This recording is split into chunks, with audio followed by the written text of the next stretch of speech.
Okay, this is a bit of a scary halacha. It is. I would say it only applies about approximately 300 to 400 times a day. Oh, that's all. That's all. And in my opinion, hands down, it's the number one most violated Issur in the Torah. I could be wrong. Only Hashem can actually say which one. If you ask the average person, they'll say, no, Lashon Hara, that's the hardest, right? But I think hands down, there's nothing close to this one. That's my opinion. What it is, it's from the parsha. Just like last week, it was such an important parsha. We did Tuesday, the halachic part of the parsha, and Thursday, a little more hashkafa musaf part of the parsha. Same thing today. Here we go. Okay, here we go. We have the following. Yud Zayin, Parshas Behar, 17. Look at the pasuk, and a person will see the pasuk like, I don't know, it doesn't seem so major.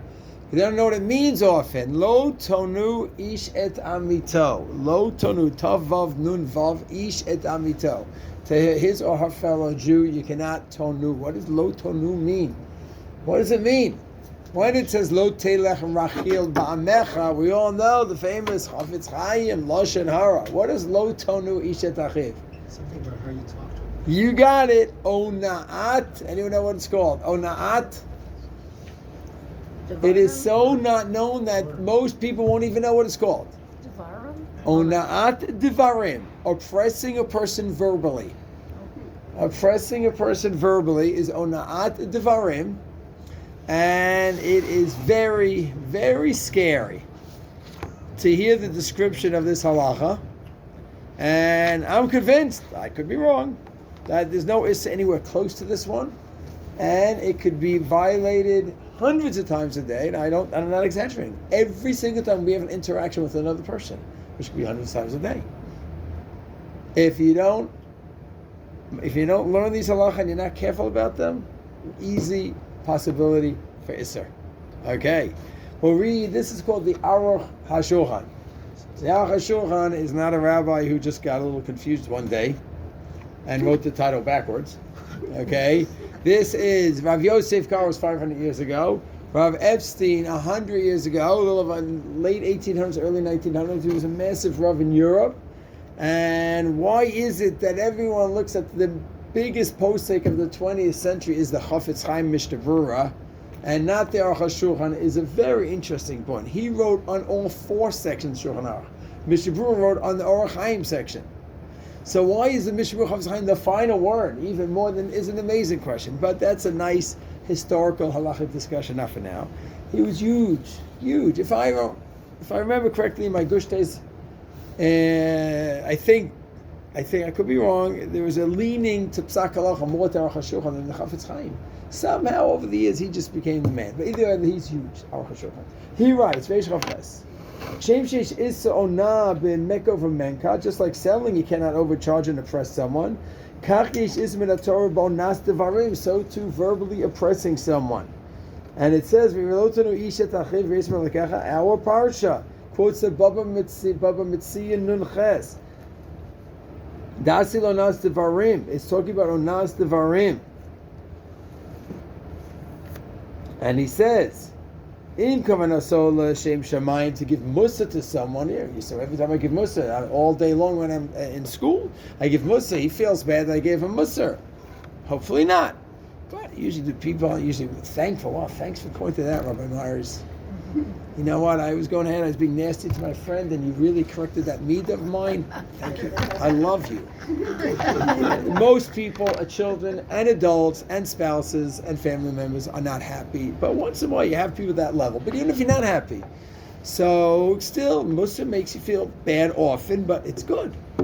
So yes, that's true. But you have to be careful, even as you give Musa. Even if it's going to be a little bit of pain, just do it in a way, minimize the pain, and don't do anything more than the pain. You come home for a hard day work and your kid's room is a mess. Well, you're giving him mussar to clean the room, or your boss beat you up so you can take it out on your kid, but you didn't realize what you're doing. Well, you better be careful. You better be careful who you're taking out your anger on. And if it's anger or it's mussar. So it's so delicate. And he says, Lo and you have to be so careful of covered ishto, your family members. And the brachos come to the house through the wife, the holy wives. And you have to be so careful in all areas, but especially at home. You know, it's said that chesed begins at home. Sometimes you have a person who's a big tzaddik in the community, and he's a terror at home. It's a disaster. And then you have different kinds of onas devarim. Onat b'mischar, loyma l'chaveiro b'kama tarotzeh. You go into a store, hey, how much is that? Now you're planning on getting it on Amazon. You have zero intention, no possibility you're going to get it from the store. You just want to find out about the item, which one you should Amazon. And ain't no rotzeh, no so klal. And then you walk out, he was all excited, he was going to make a sale, a possibility, and there was no half, there was no possibility. That's, oh no, you're making me feel bad. It's like a neighbor to us. And it's Genevas Das as well. That's right. So Genevas Das often overlaps with Onas Devarim, often not. Let's say you go ahead and you're walking by, and he sees you walking by his house. Wow, you came to see me. It's so nice. You didn't come to see me. You were just walking somewhere else. And he says, oh yeah, I came to see you. Now that's Genevas Das, but it's not Onas Devarim. He feels good. So you don't have Onas Devarim because you didn't make him feel bad, but you have Genevas Das, you're tricking him. Okay. So they could go in here, but not necessarily. So you shouldn't say that I know it's shouldn't a lie. white lie, right? So you say Usually not. I mean, if he goes and you do something and he thinks you did it for him, you don't have to say anything. It's just openly lie. Oh yeah, I did this just for you. You just have to be careful about it. Good to see you. Good to see you. Exactly right. Okay, there are times that a white lie. There's a time we have to go through that sugya of sheker one day. We should go through the halachas of lying. Yes. I was told you can ask the storekeeper and say, I'm not going to buy it, but I would like to know what the price is. That's fine. So then you're being upfront, and then he might still think that he has a chance, and maybe there is if he gives you enough for a price, but you're making it clear from the beginning. So that's probably all right. Okay? And then he says, Hasheni onat binyane nefesh ketzad. So you have onat varim when it comes to business and stuff like that, where you make him feel like he's got a possible deal coming up, and then onas binyane hanefesh regarding the soul. Ketzad. Hiyabal tshuva. He goes about tshuva. Lo yomalo. Oh, you're such a tzaddik. I see the way you're davening now. I know what you were doing a few years ago. You know, just make him feel bad about his or her past. Person from Geirim, from convert, whatever it is, anything. Issur and alav, don't go ahead the way Eov's friends. That, because you did this bad, because you deserve it all. You have to be super careful in these areas. A topic comes up and they're having a discussion. Oh, what do you say about this? And you know the guy knows nothing about this topic. It's not his thing. So you just make him feel bad. For what? For what? So, lo shemrai, a nickname. Be very careful about nicknames. You got to be sure that he wants that name and is happy with that name. Okay. And then, of course, he adds in Hamalbin pnei chaveiro berabim kilo shofer damim. And if you do this publicly, so then now did he have the Issur of onas devarim? It's publicly, so then you have the other Issur of publicly embarrassing someone. So this Issur is prevalent. Any conversation, I personally maintain, every conversation we have, everyone, can be parv. It could be an Issur d'oraisa onat devarim, or it could be a mitzvah d'oraisa hatvei kamocha. You say something nice, make someone feel good. Hatvei kamocha. You want people to make you feel good. You do things that you want people to do to you, you do to others. So every conversation could be uplifting, or it could be an Issur. It could be perfect, any of those three. Now there's this amazing book to live amongst friends, and all the different laws and ethics of everyday interactions. And he brings in poskim. Sorry, who is he? This is Rabbi David Kass. I don't know who he is. He just put together this beautiful book. Just quotes sources, hundreds of sources on different topics. One chapter is on Lashon Hara, Bikor Cholim, and loving others, just a great sefer. And he just puts together a compilation here on this mitzvah, on this aveir. It's a little scary, so I'm warning, if you want to run out now, feel free to. But listen to the examples he gives. Causing him pain, anguish, embarrassment, distress, anger, or fright, you boost someone. Anything There you go. And everything he says, Rambam, Or Chaim, Dakei Moshe, everything is sources from the classic poskim. So people boo each other and scare each other. You have to be very careful. If the guy likes it, it's part of a fun game. And that's one thing. But some people really get scared. And you have to really think twice. And he says, and then he gives example after example, and everything is source-based. It is not restricted to verbal abuse. Still no talk about verbal abuse. You say something nasty to the person. Okay? Writing, other actions as well. Okay? Someone just cleaned up the room and you mess it up. I didn't say anything. You cause him distress. He had a nice room. You had a meal at someone's house and you leave the place a mess. It's not just not kavod. It's onas devar. I didn't say anything. I didn't do anything intentional. I just wasn't so good about cleaning up. Onas devarim. A facial expression. Oh, very good. That's making a me. That's right up here. That's coming up right here. Waking someone up from their sleep. It's very interesting. He says that Gezel Shena is really, there's no separate issa of Gezel Shena, stealing sleep. It's under the umbrella of what? Ona Astevarim. Making someone feel bad. Isn't that amazing? Okay.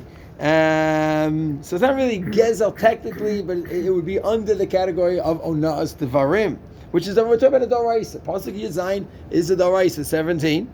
Hiding someone that someone needs, just playing a joke on someone. So now you have to really know each other well. It's kids and you like doing that with each other, and that's part of the fun. Sorry to admit my evil past. The Pink Panther, the return of the Pink Panther. So Jacques Cousteau comes into the house, and they're waiting to see, I don't know if anyone remembers, waiting to see where his helper is. And he's looking and looking and looking, and that was the game. And then they find him in the closet, and then they fight him, destroy the whole house each time. That was part of that funny shtick. Okay? So you have to know, is that like a shtick that you both enjoy or not? But if it's a suffix, any doubt, err on the side of caution, because we're talking about a suffix, the oraisa from the Torah here. Mom is playing with fire. And then he goes on. Making a face or gesture that can cause someone to feel uncomfortable. Give someone that look.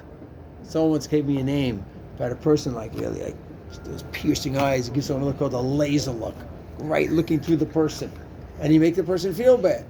So that way, maybe in school I have to do that as principal. Okay, if it's musar, if it's chinuch, but it could be chinuch, a mitzvah daraisa, or it could be an issa daraisa.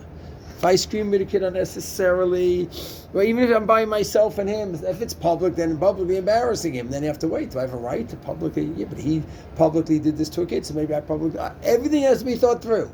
Every single step of the way. Okay? So making a face. Basically, anything that you do to cause your fellow Jew any sort of physical discomfort, mental or emotional pain, is included in the sin of ona'as devarim. For the sake of clarity, we may say they're included in the commandment of lo sonu. In many instances of lo sonu exists by itself. Often it may overlap with other sins. If it's in public, so then it's ma'al b'pnei chavera, embarrassing as well. Or like you said, it might also overlap with gedevas das. It's a major violation. Very good question. Lo sono ish es amito. So when you have a pasuk say in the Torah, hata l'reya hakamocha, es amisecha, et amito, then those words usually hint at the fact that this mitzvah is between Jew and fellow Jew.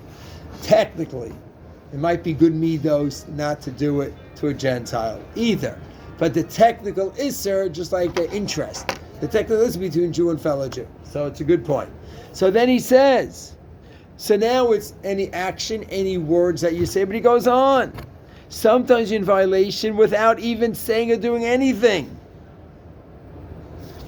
If you do not reply when your friend calls out to you, he speaks to you and you just ignore him. Now, if you're middle of something else, is one thing. But just you're angry at him, so you're ignoring. And you're making it feel bad. So that's a delicate one. You have to know, maybe I'm just busy with something. So in Israel, you do that. You ever see the expression, do that. But it's not a horrible expression. It just means I'll be with you in a moment. You know, you have to understand what it means. I mean, I'll be with you in a moment. We'll do that. I don't know what we'll do. Okay. As opposed to the Italian. What do they do? What's the Italian maneuver? Swearing. Oh, really? That's funny. So, So he says that That's raining people.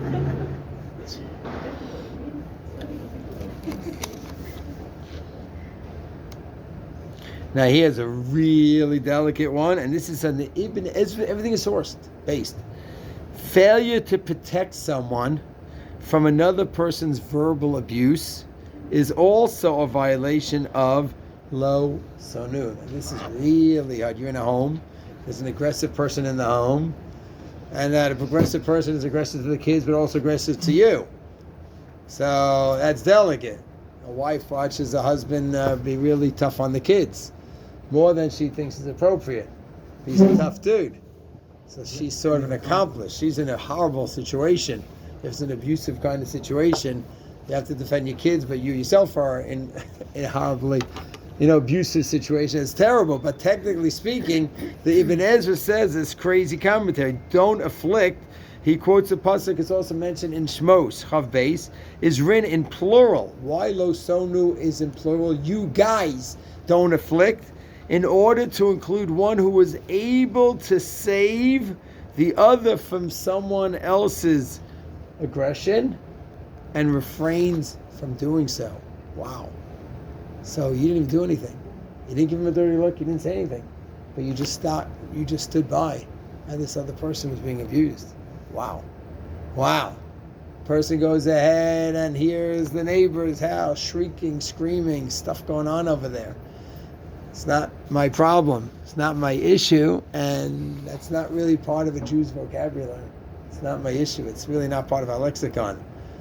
It usually is. There may be some rare situations where you can't deal with it, but the simple answer is that you see someone else being abused. I hate those fake outs. Anyways, you see someone being abused, that's it. You got to take care of it. It's really hard. What if I see, as a principal, this is really delicate, a teacher who l'shem shamayim is convinced that every time he's screaming and putting down the kids, he's convinced he's doing it what? L'shem shamayim. They say, you're not so sure about it. Wow. And he has his ways of how he's doing things, and you think that. So if I don't protect these students, if I think, I'm convinced that these kids are being abused and they're being subject to onas tefarim, then if I don't do anything about it, I, Danny Myers, I'm violating onas tefarim. This is serious stuff. Yes? Well, what happens if those kids are also into weapons? They're carrying weapons on them. I taught in a school like that. Wow. And weapons, and therefore what? And therefore, what do you do if you hear someone say something wrong to another student and you don't know who has the weapons? Oh, yeah. I have, Baruch Hashem, I'm blessed that I have not had to deal with that situation. Yes, I'm sure public schools and, or in the States and stuff, they have to figure that out. Because Musar can lead to, who knows what the kid could do. Yeah. Thank God I haven't had that situation. Yeah, exactly. It's scary. Wow, that's scary, yes.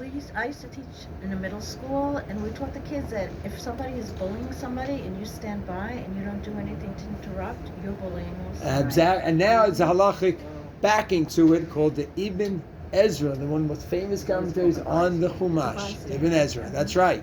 Says the exact same thing. And it says in plural to tell you that yes, when you abuse or you watch someone abuse, crazy, very scary, yes. I'm sure my neighbor was abusing his child. So what I do, I got involved. I called the police. Okay. Yeah, I didn't say that's really the first step. I don't want to be quoted that way. Getting involved, there's a lot of steps, but okay, and what happened? Okay. The next day he says to me, I hear you complain to me about the police. The father that's abusing his child, I know he's abusing his child. Okay. He says, why'd you call the police about me? Excuse me. What did you say? The father's abusing the kid. Right. He was. He was. Right. Okay. Good. So the now point is, the police should. What? They didn't have to tell Rachel or call to complain that you're brave. Right. It could be illegal that they legally have to. I have no idea. But you're right. That how to go about when you see abuse going on, how to go about it. We didn't touch upon that. That's really a case by case question of how to go about it. But halachically, you cannot say, "Not my problem." It is your problem. Someone is being oppressed, aggrieved, it's your problem. How to deal with it? Good question. You have to go to talk to someone, social worker, rabbi, someone for advice, someone who, if you know someone in the family, it's have to work out case by case. Not simple at all. And sometimes maybe if you see imminent sakanat nefashot, maybe you do have to go, but it's a delicate one. But how to go about it's a whole other topic. But it has to be dealt with. This is the Ibn Ezra. Then he goes on. Numerous things are including lo sonu. Okay, when in doubt of what you're about to say or not say is onah, you're forbidden to do it for the obvious reasons. And we mentioned this, but now I want to give you the source. The source is the Pele Yoetz, one of the great giants from the past few centuries, wrote a halachic book in alphabetical order, and he goes in and he says that if you say something and wait, before I say this, I don't know how they're going to take it. So if you're not sure, Safek, D'oraisa, L'chumra. And it's a biblical doubt, you have to be stringent. That's it. And but it was a really good joke. Yeah, but he may take it this way, may take it that way. And you have to know. And it's subjective to each person that you're speaking to. And you have to learn the language. What is the 5 Languages of Love by who? Corey, what's his name? No, you know I'm talking about that book, 5 Languages of Love. Well, 5 love languages. So you have to be very careful about your language, and each person has their own language. And you have to know. You have to know. Before I continue, neither one is showing the time. Does anyone know the time? 26. Oh, wow. Okay, I could keep going for hours on this topic, and it may not be good for my other job there. So, anyways, so you have to know the language of each person. You have to know the language of each person. I know personally, I speak differently to different people. Okay? If the person is from a psychological social work family, nothing against any psychologist, social workers here, but then I know, so not all of them, but some of them, especially the Freudian types, every single thing you say, there's no such thing as a joke. I was just kibitzing. Oh no. That deep down you really meant, no I didn't. No, you did. I'm telling you I did. No, I know you. Freud would say that you did. I can read your mind. Yeah, exactly. And there's no way out. There's no way. And there's no such thing as just a joke. Some people are so Freudian. I'm not saying yes or no. Take whatever position you want. But I know some people are that way. And I joke and keep us with people all the time, not with some people. Because I know that they're going to take it literally. What's the joke someone once told me? What's the difference between a psychologist and a genius? Oh, I see if I can remember it now. One is he knows everything literally, and the other one, he takes everything literally. Something like to that effect. But it's true. I know some people that way. And I will not kibitz. Even there's a great kibitz waiting to be said. Nope. Not with this person. They're going to take it literally. They're going to start with their thumbs. So forget it. That's it. So I'm going to be different with that person. There's certain people I know, I'm different. Okay? Certain people I know just so hypersensitive. So it's again, just sometimes you just don't joke about it. Others, they just enjoy it. Know your customer. What? Know your customer. Moshe Feinstein had that philosophy as well. That what? When someone would call him up, nothing to do really with this, but someone would call up and ask about a headshot, and he'd want to know who the person was on the phone. Because for psak reasons, maybe room for leniency. That's true too. Good point as well. Anyways, the list goes on, but I think I am not exaggerating to say that there is no halacha that we should take more seriously that is involved in 24/7 in our lives more than this one. I can't think of anything else. I think we're pretty good. Chafetz Chaim set up on the right path regarding Lashon Hara. I think we're pretty good. We might slip here and there. I remember someone telling me a joke. I never repeat Lashon Hara. So listen well the first time. So it's cute. Okay, sometimes we do. We slip and stuff like that. But people good. Chafetz Chaim did a great job, and we're more or less we don't even know about this. And once you know about it, oh my gosh. Anything you say can, so when police arrest you, what do they say? Anything you say can And will be held against you. So God is saying the same thing to us in Pasuk 17. Anything you say, do. Abstain from. Be so hypersensitive to every other person. Technically, as Edie said, it's a Jew, but to a Gentile as well. Be so sensitive. And it refines that personality. It just we become so sensitive to every other human being and his or her feelings. It's amazing. So don't look at this as like a burden. Look at this as an unbelievable zechus we have to refine ourselves literally in every waking moment that we have, in any interaction we have with another person. Is this going to be an Issur or Nasiram, or is this going to be an expression of Yahavta l'reacha kamocha? It's amazing. Amazing, yes. I'm just curious, as I'm listening to you, do you, as a principal, have workshops or whatever for your staff, and also courses for the kids in these areas? Great questions. I talk about it a lot with the kids. I'm talking about as a class. I mean, it's something that they learn, Hilchos Shabbat and this and this. It's not a formal class, but I wonder if it's better. It's a good question. It's better to be a formal class or just, I speak about it a lot with the kids. Right. Go around to classes. And the staff.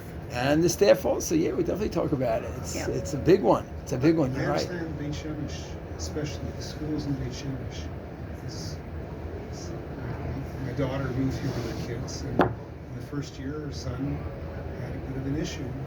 And when they started looking into it, it was more the from schools that were so much more concerned of how you treated your fellow students. Oh, really? Yeah, it was very positive. Very, very Interesting. Yeah, hopefully everyone is careful. He Anyways. ended up going to Tosh Bar, and it was a tremendous experience. Really nice. But when they started looking at the schools, and they started looking at the Haredi schools, and they were quite really at that level. And it was like they kept on hearing. We're very concerned about Baruch it. Hashem. Good, yeah. Every school should be. Baruch Hashem. Baruch Hashem. Anyways, pasuk 17 this week, parshat behar. Keep an eye on it. It's a big one. It's a life-changing pasuk in my opinion.